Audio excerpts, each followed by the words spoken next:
Welcome back. In this demonstration we are going to start the beginning of our Stabile project. In the last video we filled out this planning sheet and we talked a lot about how you're going to design your finished Stabile sculpture.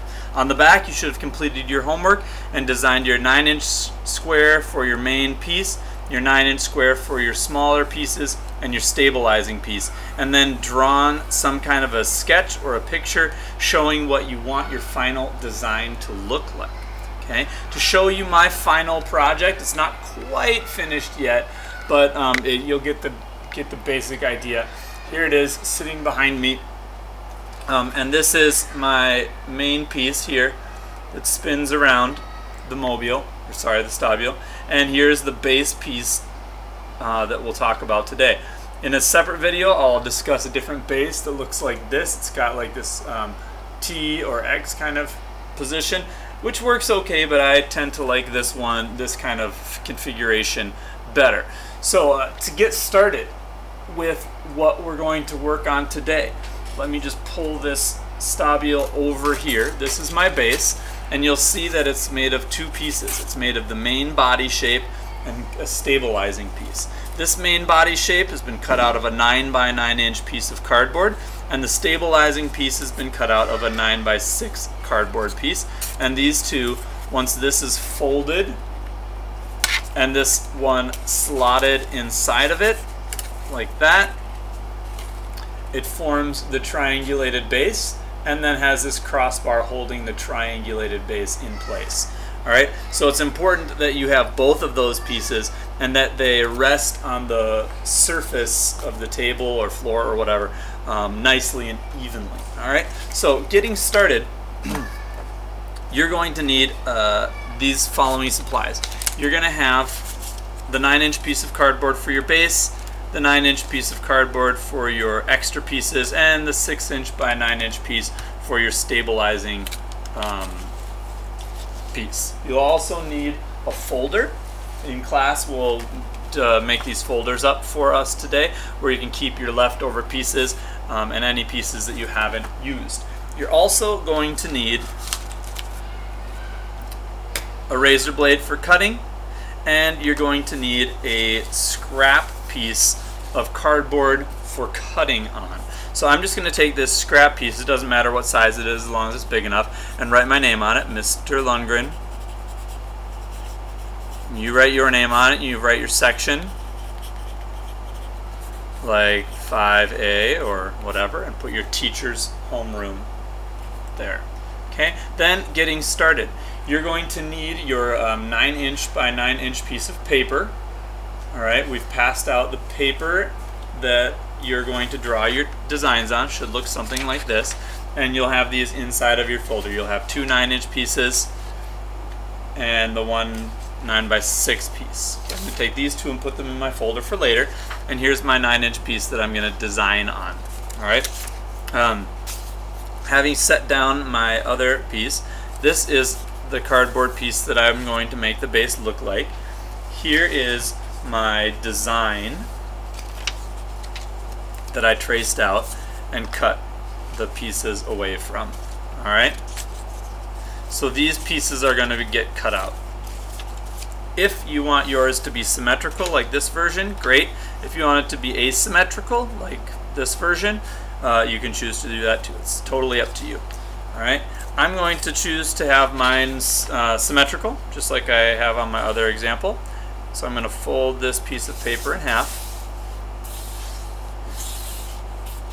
and design it to be symmetrical. Alright, once I open this page up, I only need to design this half because I'll fold it and then cut it from there. If you want it asymmetrical, you'll have to design both sides and then cut it out accordingly.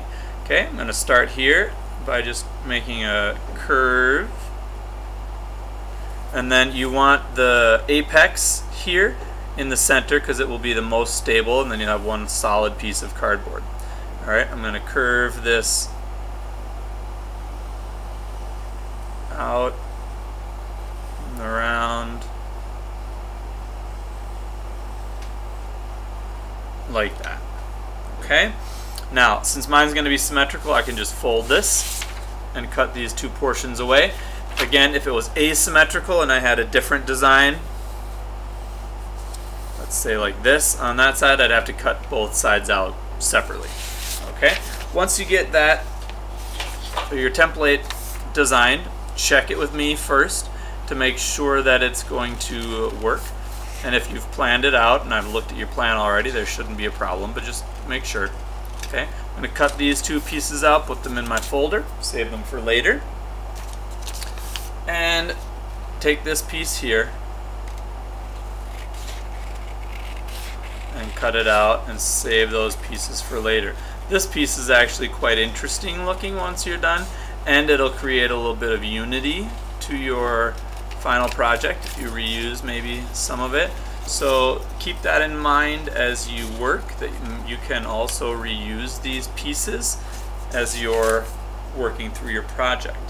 Okay, now here's my final center main body piece here. I'm changing my design because I made this one for my preliminary model, so I'm going to use this one. Now that I've got this cut out, I'm going to take my 9-inch piece of cardboard here and trace this on. Before you start tracing, notice which way the corrugation is going. If I look here, you can see the wiggles in the top of this, and this one is just empty, right? We want to have the corrugations pointing up towards the apex. So make sure your apex and this folded line here is parallel to the corrugation. Line that up, use my pencil to just trace my template.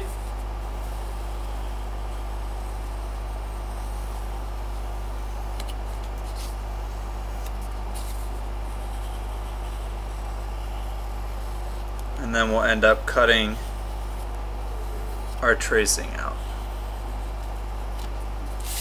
Okay, so there's my traced template. Almost forgot this curve down here. Okay, so there's my traced template. You take your template and put it in your folder for later. Now you're going to cut this piece out. You're going to need to start by making sure you have your cutting mat underneath you. That's this extra piece.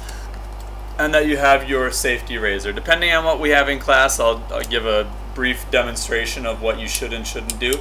But just have the tip out ever so slightly. And this piece here, for the class I'm making this for, if you pull that back, it locks the blade in place. So as you work with it, it won't slide in and out. Then, as you're cutting, I like to hold it just like I would hold a pencil drawing with, rather than holding it, you know, like this and pulling, because you're gonna slip a lot that way, or holding it like this, you're gonna not have enough power in your wrist. And I want you to go very, very, very slowly. Okay, what there's 3 levels of cardboard: the top layer, the inside layer, and the back layer. Think of cutting through each one of those layers in each pass. So if I take this initial pass, thinking of cutting through the top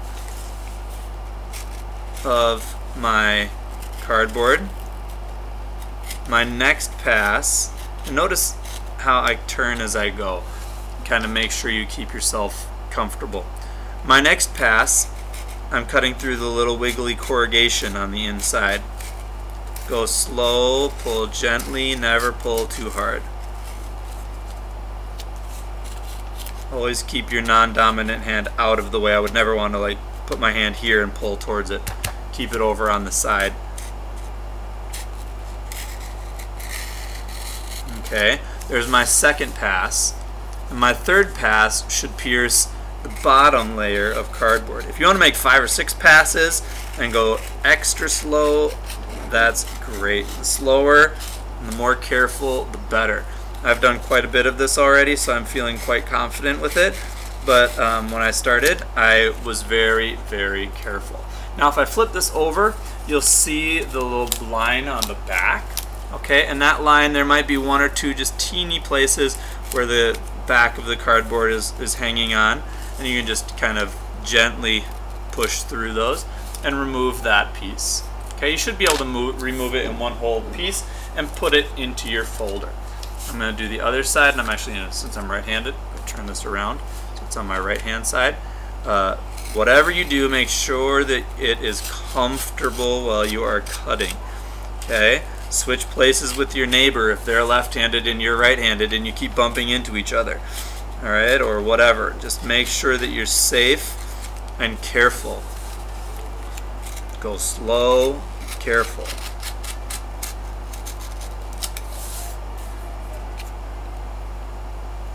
I don't want anyone cutting themselves. Safety first. Okay, now as I finish this piece off, in this video we're only focusing on this main piece.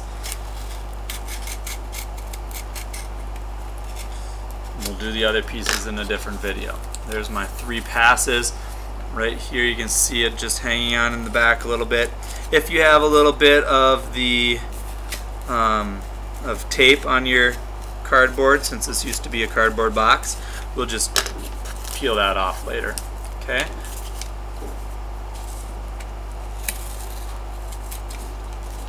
Here's my second piece, and now I'm going to remove these 2 curves here.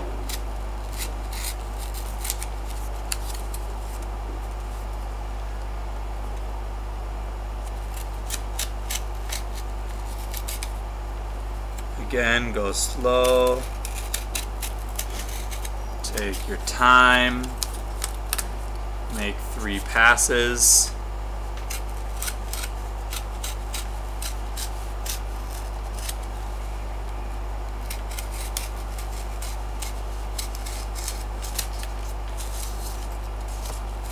Or more passes if you need to.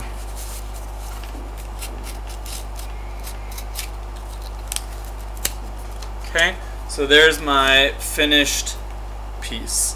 Alright, whenever you're done with your knife, unlock it, push the blade back, not too far that you break it, but push it back and return it to where it belongs. Now that you've got your final piece cut out, we're going to bend it right along the center. So if you see, I've got like one piece right here, my main corrugation that kind of goes right down the center like that. I'm just going to take a bone folder and just kind of gently push that to kind of score it, and then it should bend right along that crease, and that's going to form the main stable body shape of my Stabile sculpture. Okay, once you've finished that, you can make sure you put your name on it somewhere. I'm just going to write it small over here, Mr. Lundgren, and we're going to paint over that later, but you just want to make sure you don't lose this piece. Once you're done with it, make sure that you take it and you slide it inside your folder for later so it doesn't get lost. Okay, and that is how we finish the main stable Stabile piece for our Stabile sculpture.